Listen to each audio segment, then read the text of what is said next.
Pagi harinya, Andi menemukan sesuatu di depan pintu kamarnya, selembar foto lama yang sudah menguning.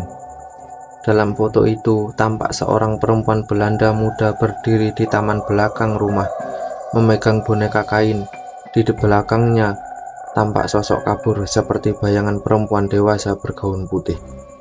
Di balik foto itu tertulis dengan tinta pudar, "Jangan biarkan aku sendirian." Andi duduk lama menatap tulisan itu. Ia tahu ini bukan kebetulan, ada sesuatu yang ingin disampaikan dari masa lalu. Hari semakin sore, angin bertiup lembut, membawa aroma tanah basah dari arah sumur belakang. Andi berdiri di jendela, menatap halaman yang mulai gelap. Ia memegang foto itu erat-erat di tangan, sementara hatinya berdebar. "Kalau kau benar ada di sini, siapa yang kau cari?" bisiknya. Suara samar menjawab dari kejauhan, lembut, menyerupai suara anak kecil. "Ibu." Andi menatap ke arah sumur tua di halaman belakang yang tertutup papan kayu. Angin berhenti bertiup, dunia seolah membeku sesaat. Dan dari arah dinding terdengar lagi bisikan yang dulu pernah ia dengar. "Tolong aku." Andi menatap jendela besar itu lama. Ada sesuatu di luar sana menunggu.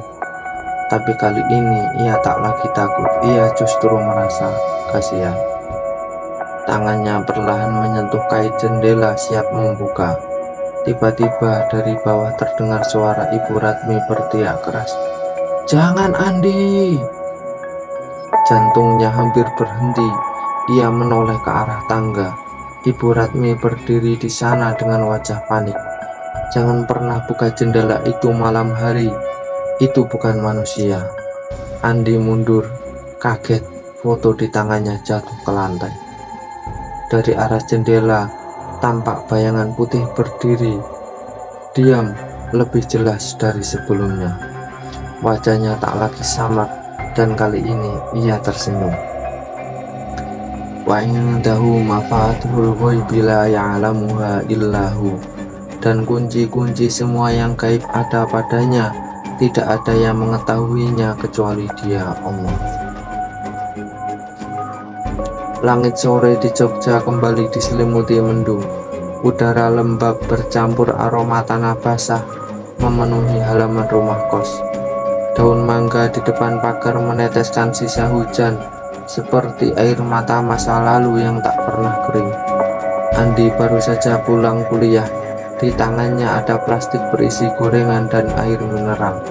Namun langkahnya terhenti di depan pagar besi ketika ia melihat seorang perempuan tua berdiri di halaman rumah sebelah, rumah yang sudah lama kosong, tapi kali ini tampak seperti berpenghuni. Perempuan itu mengenakan kebaya coklat lusuh, rambutnya disanggul rapi. Ia memandang Andi lama dengan sorot mata yang sulit diartikan, antara ramah dan menyelidik. "Assalamualaikum, Nak," sapa perempuan itu akhirnya. "Waalaikumsalam," jawab Andi sopan. "Ibu tinggal di sini?" tanya Andi. "Baru saja pindah," katanya tersenyum kecil. "Namaku Bu Marni. Rumah ini dulu rumah keluarga Belanda ya?" Andi mengangguk. "Iya Bu," katanya begitu. "Sekarang saya ngekos di rumah sebelah sama Bu Ratmi." "Oh." Bu Marni menatap rumah kos itu lama lalu menghela napas. "Kalau malam jangan sering buka jendela ya, Nak. Angin dari arah sini kadang membawa yang tak seharusnya." Andi mengerenyit. Ia teringat pesan yang sama dari Bu Ratmi tempo hari. Ia tersenyum sopan. "Terima kasih Bu, saya pamit dulu." Namun saat ia melangkah pergi, suara lirih terdengar di belakangnya. "Kalau kamu dengar suara tangis dari arah barat, jangan jawab." Andi menoleh cepat, tapi Bu Marni sudah tak ada di halaman. Yang tersisa hanya daun-daun mangga yang berjatuhan tertiup angin. Malam tiba lebih cepat dari biasanya. Lampu jalan berkedap-kedip. di antara kabut tipis. Di kamarnya, Andi membuka laptop, mencoba menulis tugas kuliah. Tapi pikirannya melayang pada kata-kata Bu Marni, "Jangan jawab." Suara tangis dari arah barat. Pukul 11 lebih, udara mulai menurun. Suara jangkrik terdengar samar, lalu berganti dengan bisikan angin yang menyusup lewat celah jendela. Krek, krek, krek. Andi menoleh. Jendela kamar bergoyang pelan. Ia berdiri hendak menutupnya rapat-rapat. Namun, sesuatu membuat langkahnya terhenti. Dari kaca jendela, tampak bayangan samar di rumah sebelah. Tepat di balik tirai putih, seperti seseorang berdiri di sana, menatap lurus ke arah Andi. Ia mencoba meyakinkan diri, mungkin itu Bu Marni, tapi saat ia berkedip, bayangan itu menghilang. Andi menarik napas panjang lalu duduk kembali. Ia membaca pelan. Qul a'udzu birabbil falaq, min syarri ma khalaq, wa min syarri ghasikin idza waqab, wa min syarri naffatsati fil 'uqad, wa min syarri hasidin idza hasad. Katakanlah, aku berlindung kepada Tuhan yang menguasai subuh, dari kejahatan makhluknya, dari gelap malam apabila telah gelap gulita, dari kejahatan wanita-wanita tukang sihir yang menghembus pada buhul-buhul, dan dari kejahatan orang yang dengki apabila ia dengki. Bacaan itu sedikit menenangkan hatinya. Ia mematikan lampu, meninggalkan satu lampu tidur menyala redup. Namun, ketenangan itu tak bertahan lama. Sekitar pukul 1 dini hari, suara lirih terdengar lagi. Tangisan pelan datang dari arah barat, lembut seperti dari perempuan muda yang tersesat dalam gelap. "Tolong aku, tolong aku." Andi terjaga, teringat pesan Bu Marni, "Jangan jawab." Tapi rasa penasaran manusia kadang lebih kuat dari rasa takut. Ia berdiri perlahan, mendekati jendela. Dari balik tirai terlihat cahaya samar dari luar rumah sebelah. Suara tangis itu semakin jelas. "Tolong aku." Suara itu seolah berasal dari balik dinding yang sama. Andi menelan ludah. "Bu Marni?" panggilnya pelan.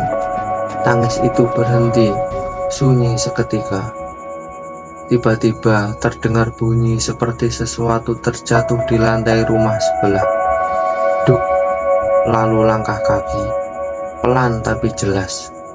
1, 2, 3, menuju arah tembok pembatas antara dua rumah itu. Andi mundur, ia menatap jendela, dan pada saat itulah ia melihatnya. Di balik kaca yang berembun, tampak wajah pucat seorang perempuan berambut panjang, berdiri di halaman rumah sebelah, menatapnya tanpa ekspresi, matanya kosong, tapi dari sudut bibirnya meneteskan darah tipis. Andi memejamkan mata, membaca ayat kursi terbata-bata. Allahu la ilaha illa huwal hayyul qayyum. Saat ia membuka mata lagi, bayangan itu telah hilang. Keesokan paginya, Andi mendapat Bu Ratmi duduk di ruang tamu dengan wajah cemas. "Mas Andi, kamu dengar sesuatu semalam?" tanyanya tiba-tiba. Andi terdiam. "Dengar tangisan, Bu, dari arah barat." Bu Ratmi menatapnya dalam lalu berkata lirih, "Rumah sebelah itu tak ada penghuninya, Nak." Andi tertegun. "Tapi saya bertemu dengan Bu Marni kemarin sore. Katanya baru pindah." Bu Ratmi menatapnya dengan wajah pucat.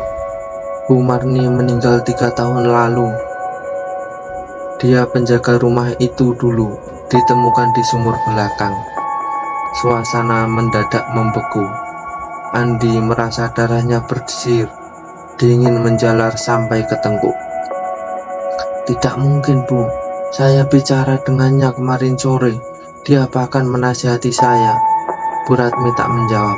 Ia hanya menatap kosong ke arah jendela barat lalu berbisik. Kadang yang memberi nasihat bukan selalu dari dunia ini, Nak.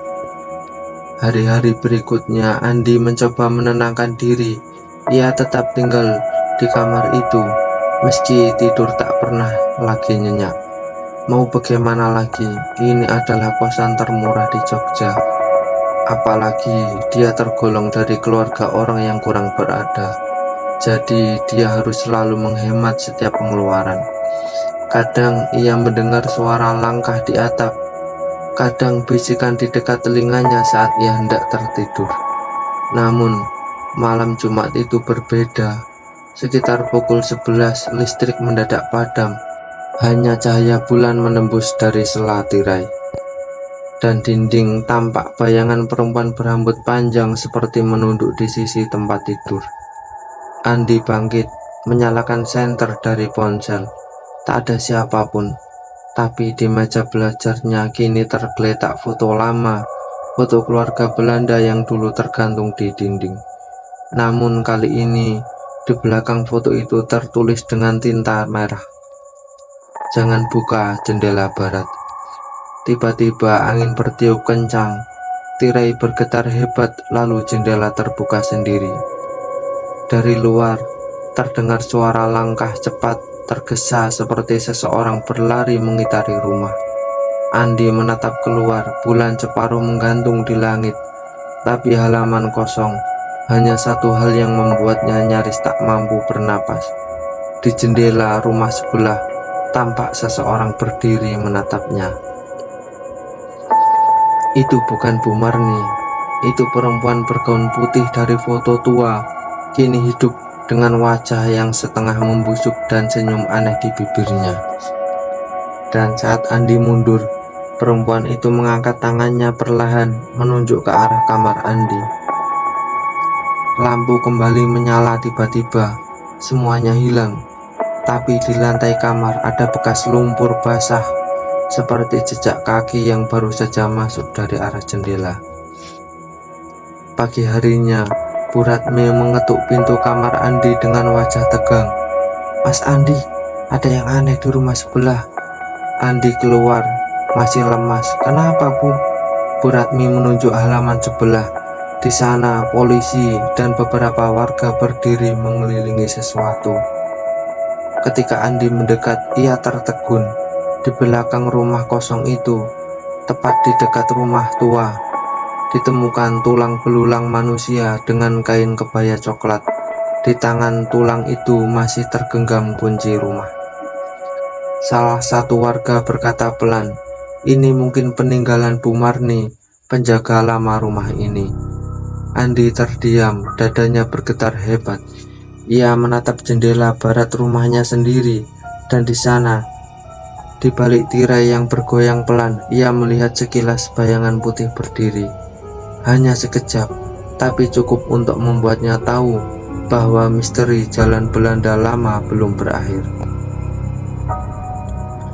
Wa indahu mafatihul ghaibi la ya'lamuha illahu. Dan pada sisinya lah kunci-kunci semua yang gaib, tidak ada yang mengetahuinya selain dia. Andi menatap langit kelabu Jogja sore itu.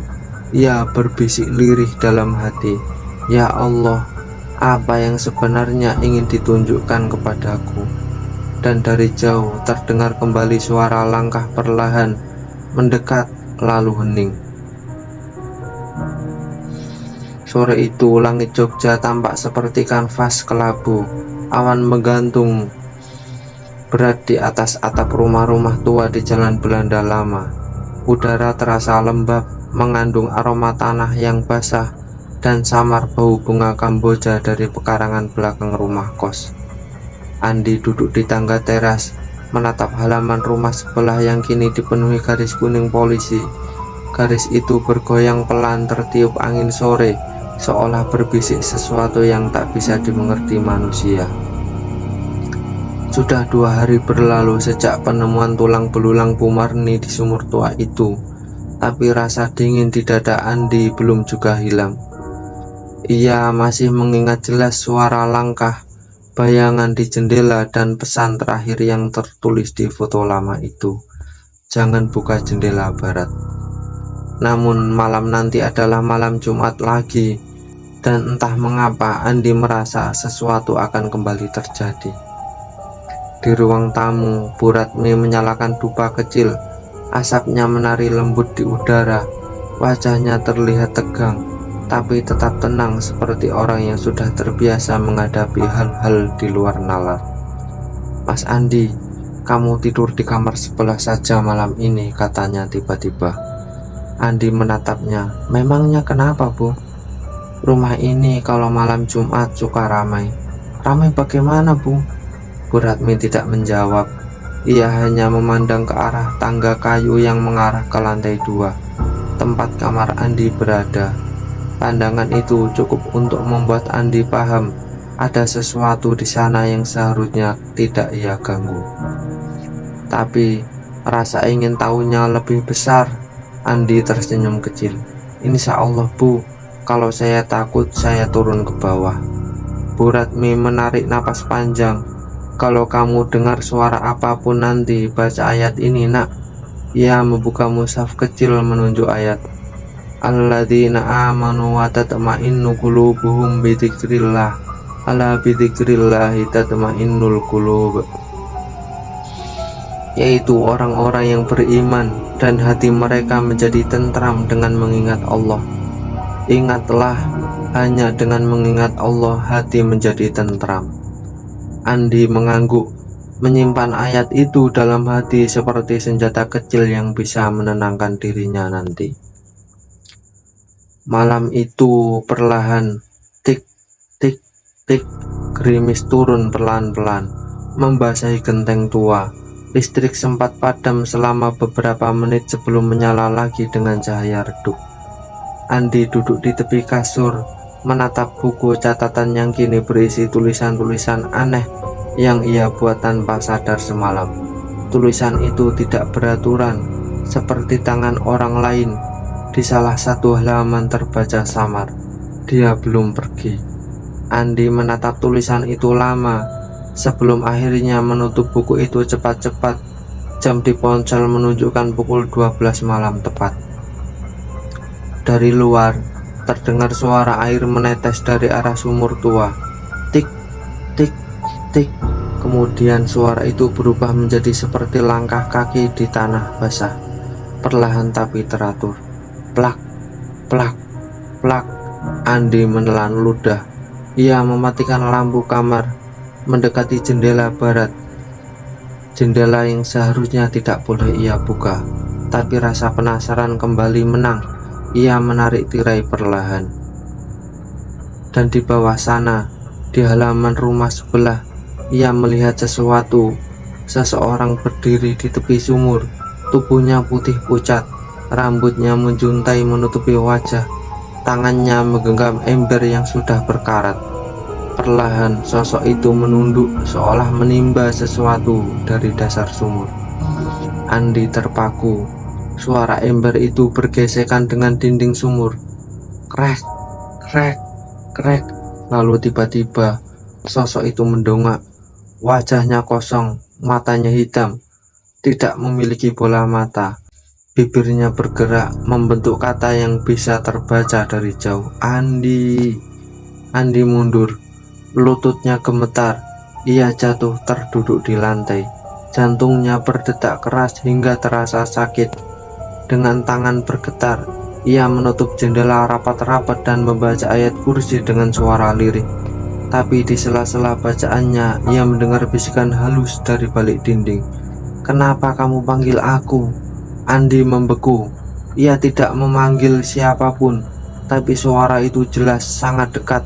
Dari balik lemari terdengar suara air menetes. Tik, tik, tik. Lalu muncul aroma tanah basah bercampur darah. Perlahan pintu lemari kayu terbuka sendiri. Di dalamnya kosong, kecuali satu hal, foto lama keluarga Belanda yang kini berubah. Wajah semua orang di foto itu menghadap ke arah yang sama, menatap lurus pada Andi. Dan di belakang foto itu tulisan baru muncul, merah segar seperti darah. Kau memanggilku lewat tatapanmu. Andi berlari turun ke lantai bawah, mengetuk pintu Bu Ratmi. Bu Ratmi, Bu Ratmi, Bu Ratmi, tolong aku. Tapi tak ada jawaban. Rumah itu sunyi, bahkan suara hujan pun seolah menghilang. Andi menatap ke ruang tamu. Semua benda di sana tampak berubah. Foto di dinding terbalik. Jam tua berhenti di pukul 12 malam lebih 17. Dan lilin kecil menyala di meja tanpa ada yang menyalakan. Di bawah cahaya lilin itu tampak bayangan seseorang duduk di kursi rotan. Rambutnya terurai, mengenakan kebaya coklat lusuh. Bu Marni. Tapi kulit wajahnya pucat, matanya kosong, dan dari lehernya menetes air. Andi, suaranya pelan, serak. Kenapa kamu buka jendela? Andi mundur. Saya cuma melihat, Bu. Bu Marni tersenyum tipis. Dia tidak suka dilihat. Sekarang dia ingin kamu datang ke sumur karena kamu sudah melihat wajahnya. Andi menggeleng kuat-kuat. Tidak, saya tidak akan ke sana. Bu Marni berdiri perlahan lalu menunjuk ke arah pintu belakang. Dari arah sana terdengar suara ketukan keras. Duk, duk, duk, seperti seseorang memukul pintu dengan batu. Andi menutup telinganya, berlari ke kamarnya, mengunci pintu, tapi ketakutan itu tidak terhenti, justru makin keras. Duk, duk, duk. Ia menunduk, menutup wajah dengan tangan sambil berzikir. A'udzubillahi minasyaitonirrajim. Aku berlindung kepada Allah dari godaan setan yang terkutuk. Lalu tiba-tiba semuanya hening. Tak ada suara, tak ada angin, hanya detak jantungnya sendiri. Andi mengangkat kepalanya perlahan dan melihat genangan air di lantai kamarnya. Air itu merembes dari bawah pintu, seperti berasal dari luar atau mungkin dari bawah tanah. Airnya berwarna kehitaman dan berbau seperti besi karat. Dari dalam genangan itu perlahan muncul gelembung udara, lalu tangan pucat dengan kuku panjang menjulur keluar dari lantai basah, berusaha meraih kaki Andi. Andi menjerit, meloncat ke belakang, tapi tangan itu terus muncul. Kini 2, 3, lalu 1 kepala. Wajah perempuan bergaun putih penuh lumpur menatapnya dengan mata kosong melompong tanpa bola mata. Suaranya lirih keluar dari mulutnya. Tolong aku, kau sudah melihatku, maka gantikan aku. Andi mundur, tubuhnya terbentur dinding. Ia menatap ke arah jendela, tapi dari sana justru terlihat pantulan dirinya sendiri berdiri di luar, bukan di dalam kamar. Pantulan itu tersenyum, dan di belakang pantulan itu sosok perempuan bergaun putih melingkarkan tangan ke pundaknya. Andi berteriak keras, segalanya mendadak gelap.